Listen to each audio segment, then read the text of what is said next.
Soomaalida sanadii ugu dambeysay waxaa jiro magacyo naanayso u noqday markii dadka la caynayo sida Faarax iyo Xariimo iyo Jimcaale iyo Geedi iyo maxaan ku yiraahdaa Shuun iyo Barwaaqo iyo magacyadu waa badan yihiin. Haddaan kuwa ka tagay hoos ku soo qor, commentiga noogu soo qor si aan u ogaano the worst baby names oo qof la siiyo. Liiskiisa wuxuu sanad walba soo baxaa waa August. Haddaba sanadkan waxaa la sheegay 5 magac iyo 5 kale oo wiilasha magacyadooda ahaytan gabdhaha in labadoodaba ay ahaayeen magacyo ay gaaladii kusoo bandhigeen the worst baby names given to a child.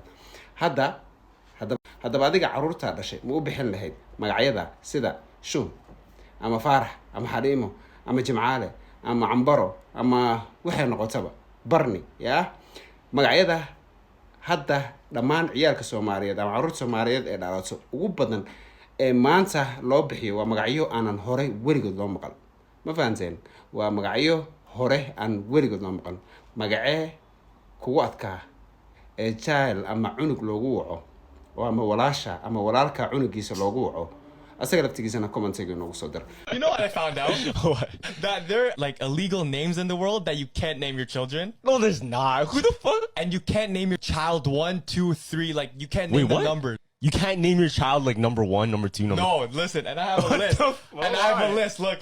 These are the names that you cannot like if the catches you. Yeah. Because some of the names like pass through, but they get caught later and they put you in jail. For naming your For child a something. name. Yeah, so I'm Really? gonna list them down. Yeah. Which is funny. So you can't name your child Messiah, Jesus Christ, Yo. the at, you know the at? The at symbol? Yeah. 3, 1069, Adolf Hitler. Wait, why 1069? Why? No. Yo, take in. These are all names that people try to name their kids too.